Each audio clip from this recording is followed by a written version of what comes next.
da população idosa.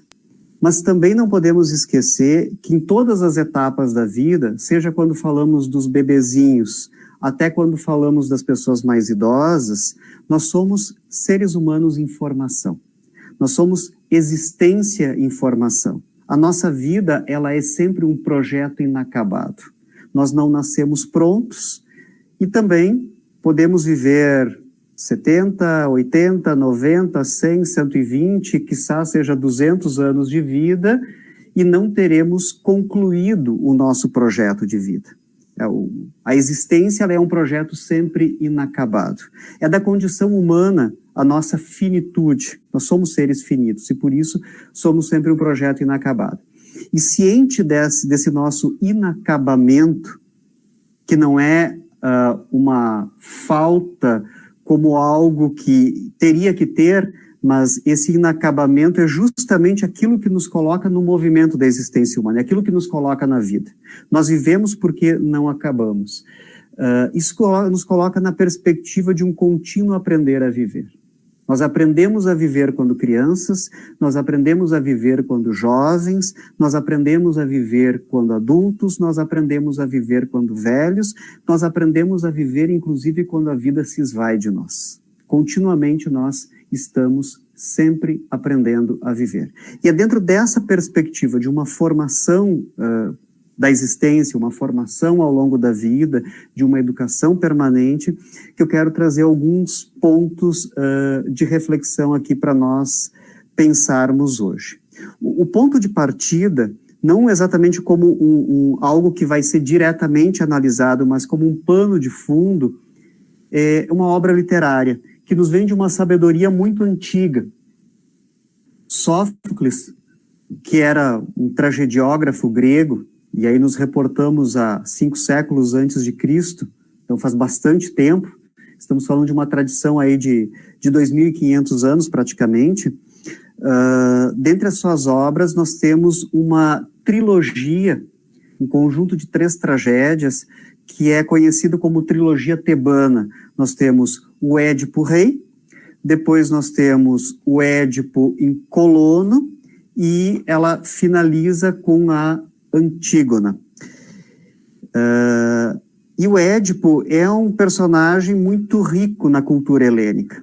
Ele vai habitar várias narrativas e várias abordagens. O Sófocles é um herdeiro de uma grande tradição, inclusive Ésquilo, que o antecedeu, também escreve a obra sobre o contexto de Tebas, em que Édipo é o grande protagonista desse processo, e Sófocles vai tematizar. Mas não é apenas uma historinha contada, porque é muito bacana ver como eram as tragédias no mundo grego. Vamos nos reportar 25 séculos atrás, quando não tinha televisão, quando não tinha cinema, quando menos ainda tivesse internet, WhatsApp, Facebook ou qualquer outro entretenimento, em que ir à praça e assistir à representação de uma tragédia era um grande evento social. Mas, diferentemente do que talvez nós conheçamos hoje, em que nos domingos à tarde se possa ligar a televisão e ter algum tipo de entretenimento, de passatempo, quer seja com jogo de futebol ou algum destrambelhado gritando "Ô louco meu" a tarde inteira, a tragédia grega não tinha função de entretenimento. A tragédia grega era um rito educacional e religioso. Era um momento de deferência em que a população ateniense ia à praça, assistia o espetáculo, não apenas para passar o tempo, mas sobretudo porque ali era um ato pedagógico e religioso em que se aprendia a viver. Em que aquele que assistia o espetáculo confrontava-se com a dor e o sofrimento do personagem e aprendia com os ensinamentos da vida daquilo que era posto em cena ao longo da tragédia. E a história de Édipo é uma história não muito bonita. Possivelmente quem está nos assistindo talvez a conheça em alguma medida ou não, mas eu vou fazer uma recomposição muito breve aqui.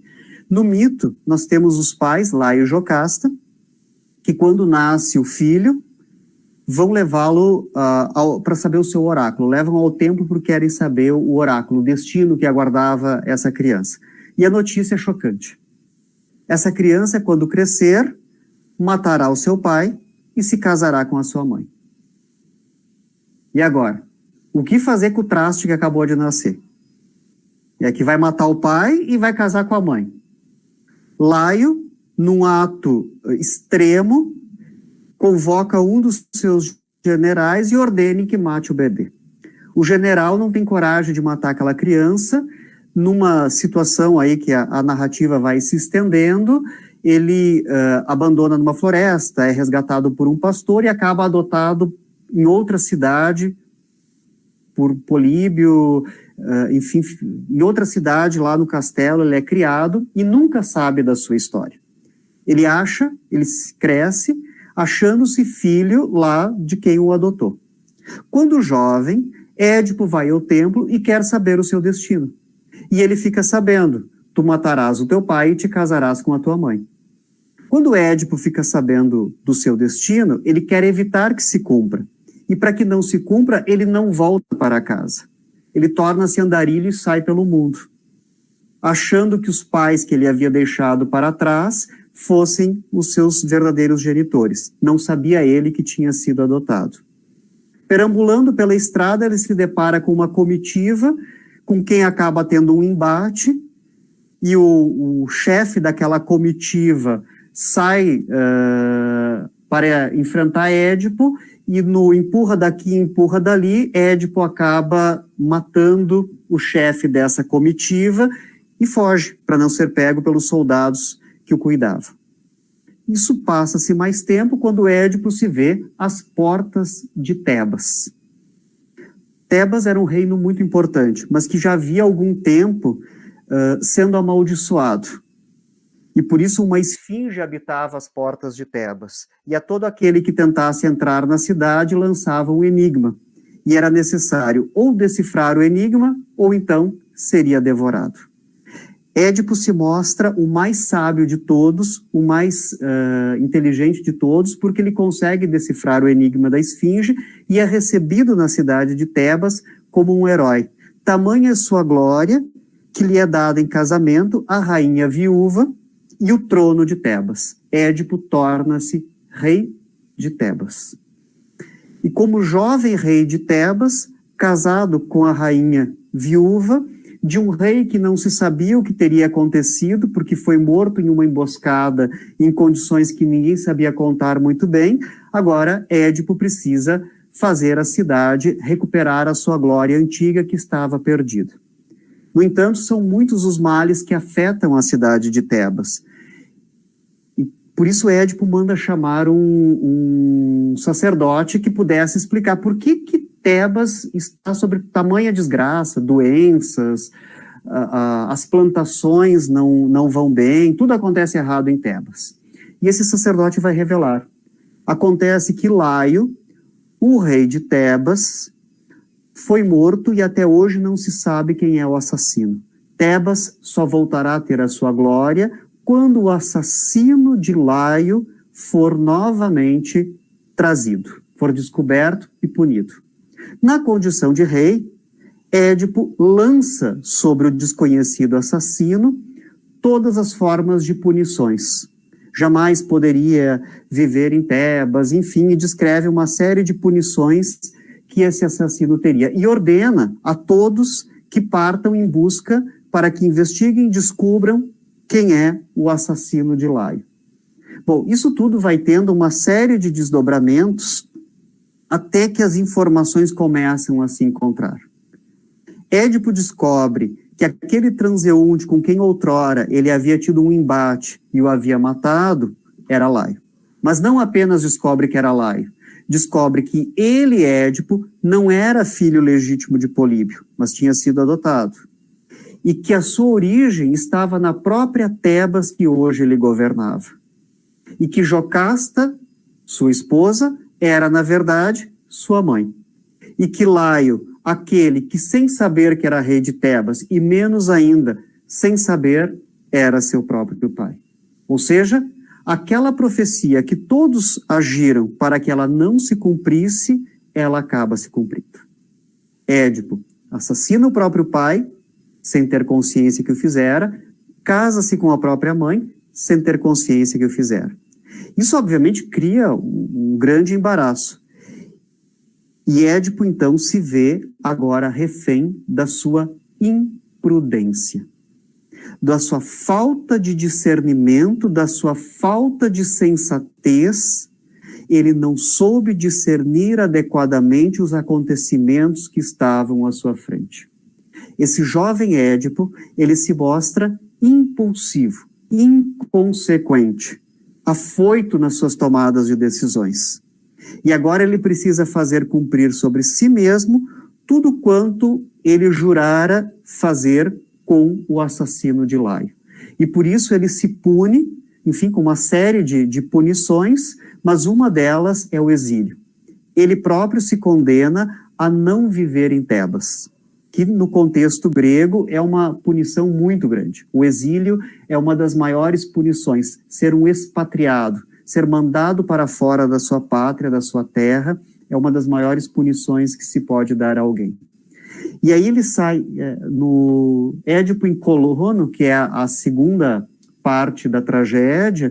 Nós temos o Édipo fora já de Tebas, em terras atenienses, na localidade de Colono, acompanhado de Antígona, que é uma das filhas. Édipo teve com Jocasta 4 filhos, 2 rapazes, Polinice e Etéocles, 2 moças, Antígona e Ismene.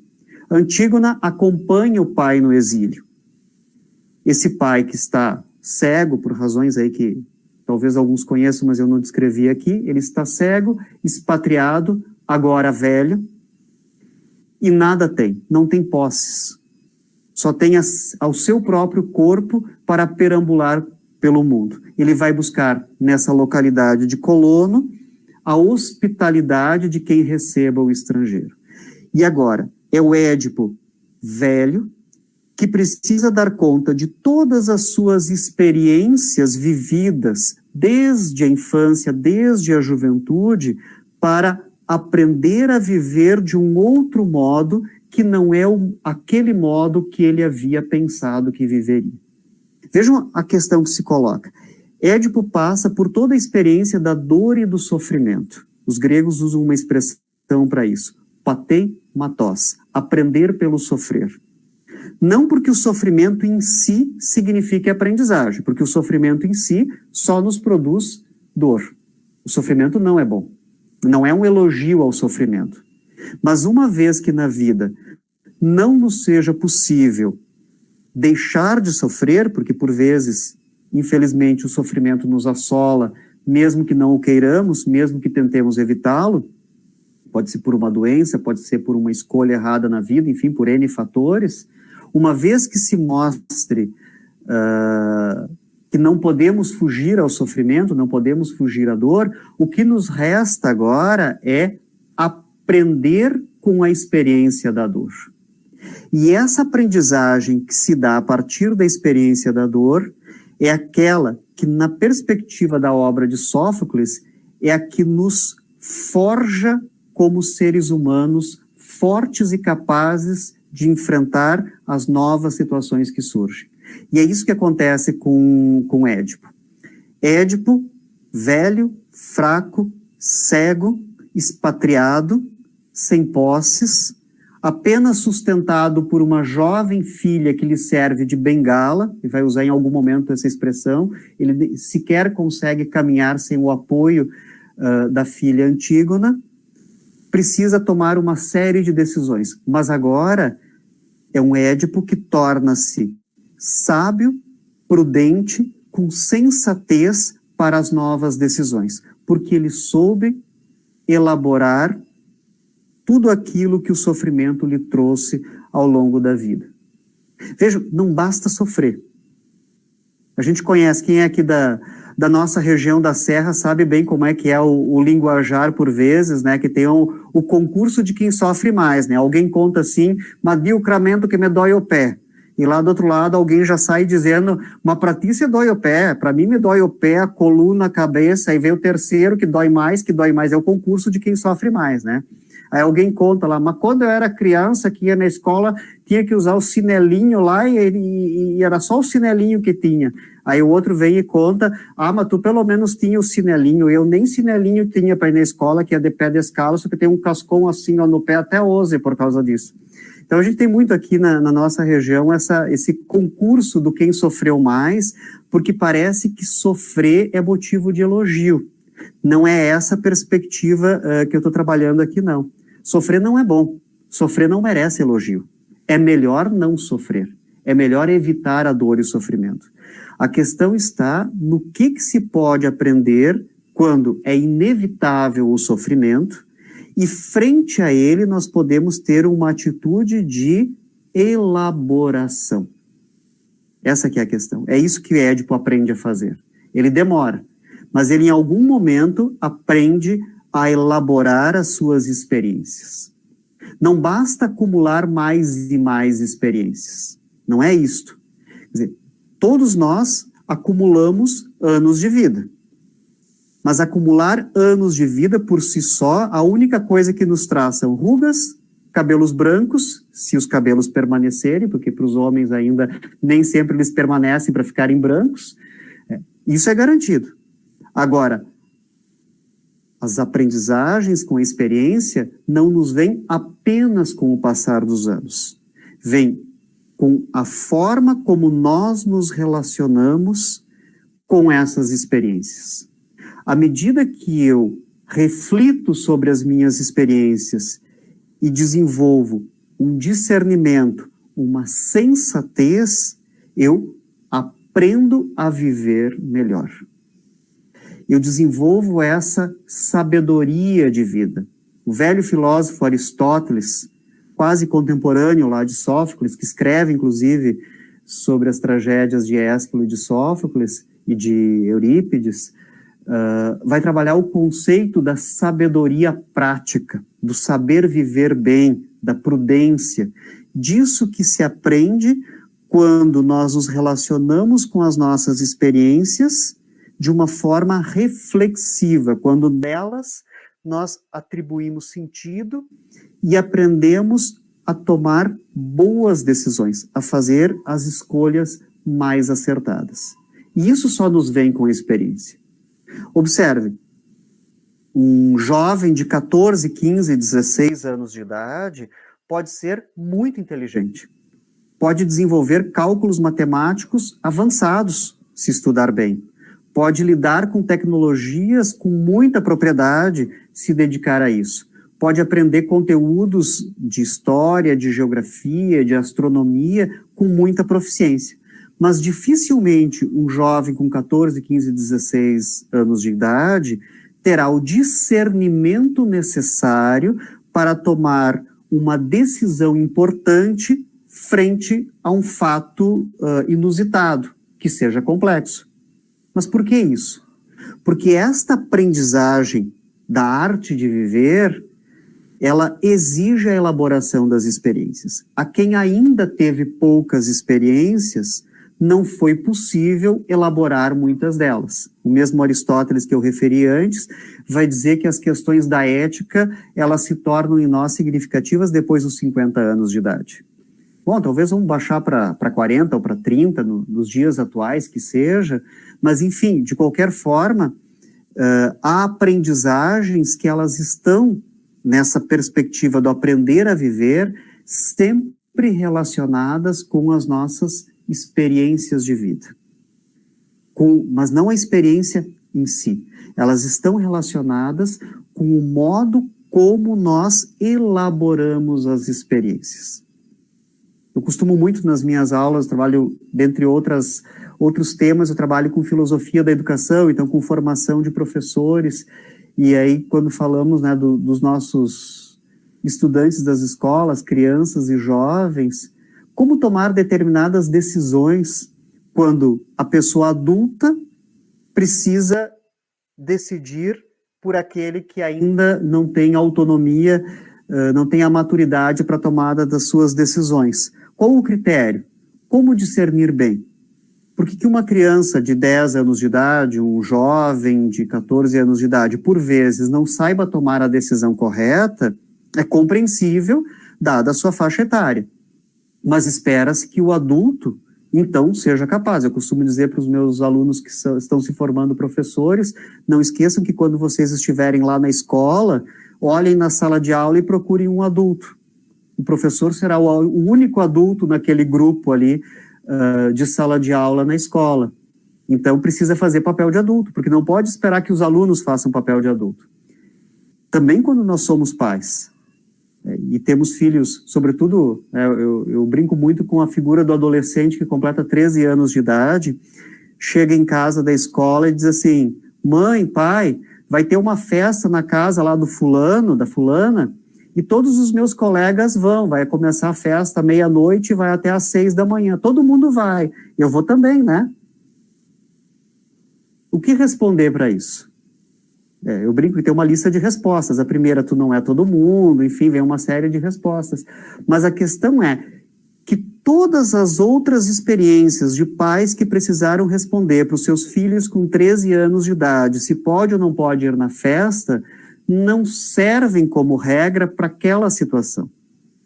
São muitas as situações na vida em que as nossas tomadas de decisões elas precisam avaliar aquela condição própria, irrepetível do momento vivido. E aí que a elaboração das experiências se mostra um critério de primeira importância. O discernimento, a sensatez, essa sabedoria de poder dizer o melhor, de dar a melhor resposta. Talvez tenha que dizer para o filho de 13 anos de idade, sim, nós vamos juntos na festa na casa do teu amigo. Mas essa não é uma regra, essa não é a resposta padrão. Seja qual for, é para aquela pessoa com o seu nível de maturidade, no contexto em que está inserido, etc., etc., que fará com que seja sempre uma resposta diferente, que seja sempre uma decisão que só se aplica àquela situação. Por vezes também, ao longo das nossas experiências de vida, nós somos um pouco tentados a querer tomar as nossas experiências como padrão. É o famoso no meu tempo. No meu tempo, no meu tempo, no meu tempo, no meu tempo. Como se o meu tempo fosse outro que não este que eu vivo. É como se estivéssemos presos à memória de um passado que já não está mais à nossa disposição. É que aquilo que eu tive de oportunidade de aprender na vida, que eu tive de experiência, vale como minha experiência. Ela é só minha. Dizer, né, o nosso bom sermão que se dá, dizendo, se você tivesse passado pelo que eu passei, etc., etc., etc., é só um sermão que ele entra aqui, sai aqui, e por que ele não é significativo? Porque a outra pessoa não viveu as experiências que eu vivi. Essa é a grande questão. A outra pessoa vive outras experiências, e tudo quanto eu queira passar das minhas experiências, por si só, não vale. É claro que aqui nós temos o fato de recorrer às tragédias gregas tem um porquê. A arte é um modo de construir experiências que podem ser vivenciadas pelo apreciador da obra de arte. A literatura, a música, o cinema, o teatro, a dança, enfim, as artes em geral, têm essa possibilidade de nos promover experiências, em que eu posso me deparar com o sofrimento do personagem e tamanha forma de construção, de perspicácia do autor, ali eu posso, de fato, fazer um exercício de aprendizagem. Isso os gregos já sabiam. Por isso que as tragédias tinham uma importância tão grande naquele contexto em que isso se produzia ali, com essa grande força ali que foi se colocando. Tem um autor contemporâneo que eu tenho dedicado uma atenção bastante grande a ele, que não vou discorrer longamente, é só para mencionar, é Hans-Georg Gadamer. Ele escreve em 1960 esse texto aqui, Wahrheit und Methode, mas não se preocupem que tem a versão em português, tá? Verdade e Método, publicado pela editora Vozes. Dentre os conceitos aqui que Gadamer vai explorar, nós temos o conceito de experiência, muito fortemente. Ele vai a Sófocles, ele vai a Aristóteles, ele revisa esses grandes autores e vai trazer um elemento extremamente importante, ele diz que aquela experiência que é mais significativa na nossa formação do bem viver, do aprender a viver, é a experiência da negatividade. É aquela experiência frente à qual eu tenho que fazer algum tipo de enfrentamento. Veja, na educação das crianças, é extremamente importante a experiência da negatividade. Dentre as coisas mais importantes que uma mãe e um pai precisam saber dizer para um filho, para uma filha, mas é preciso saber dizer do modo certo, da maneira certa, é dizer não. Quando se diz não o tempo inteiro, ele não significa nada. Quando se diz não na hora errada, cria confusão. Quando nunca se diz não, se cria um destrambelhado que depois acha que pode tudo e não tem responsabilidade alguma.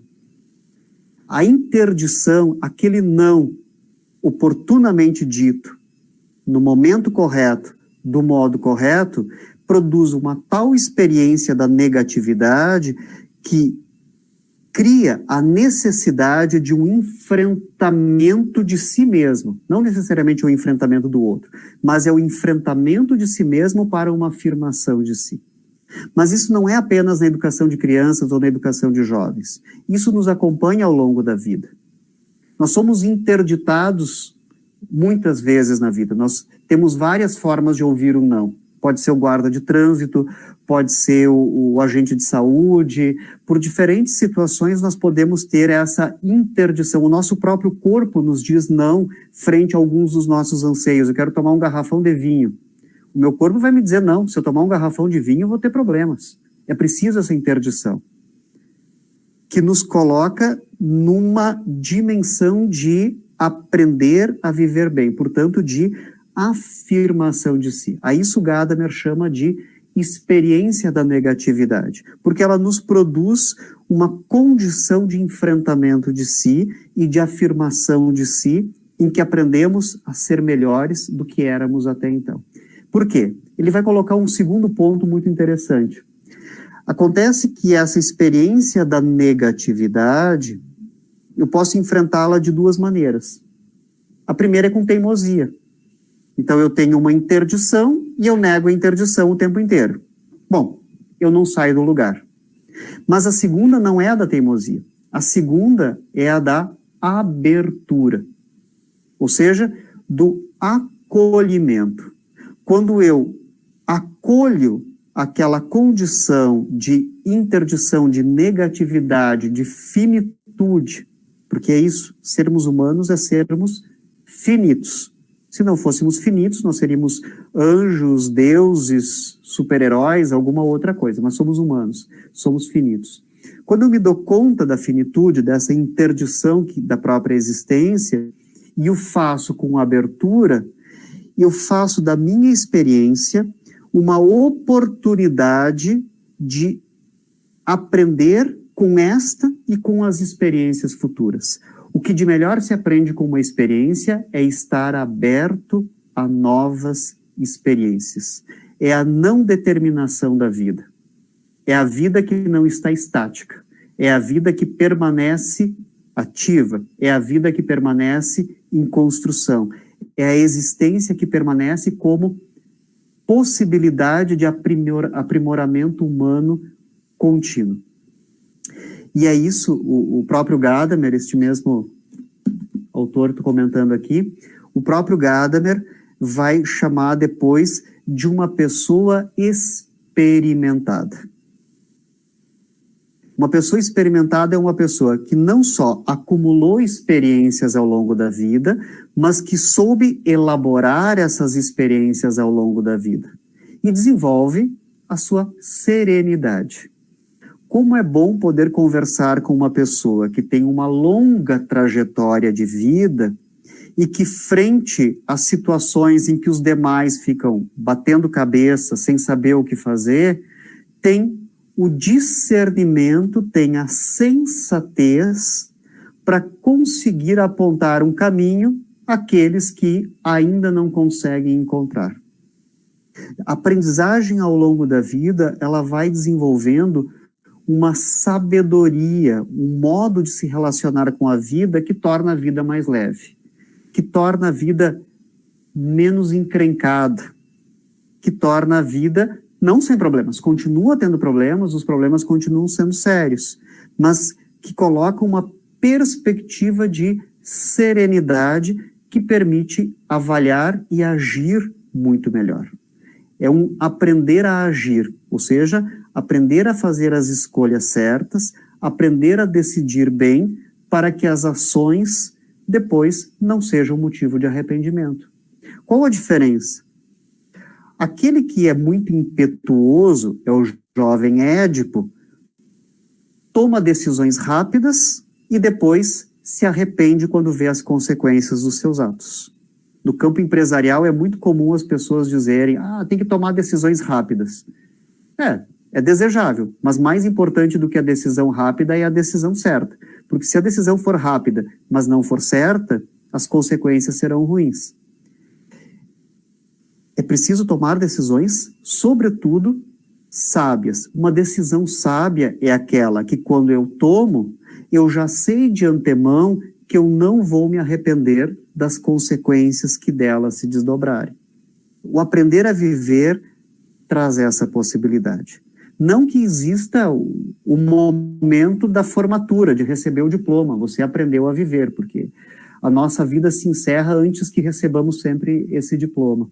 Mas é isso que nós nos aprimoramos ao longo da vida. É isso que nos coloca numa perspectiva de um viver bem, de um viver cada vez mais com qualidade e com reflexão.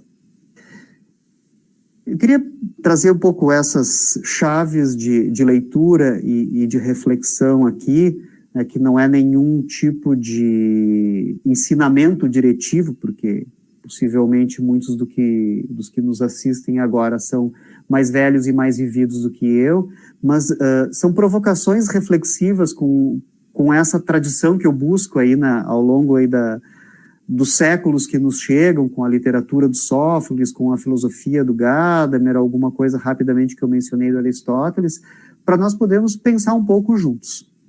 Então tá ali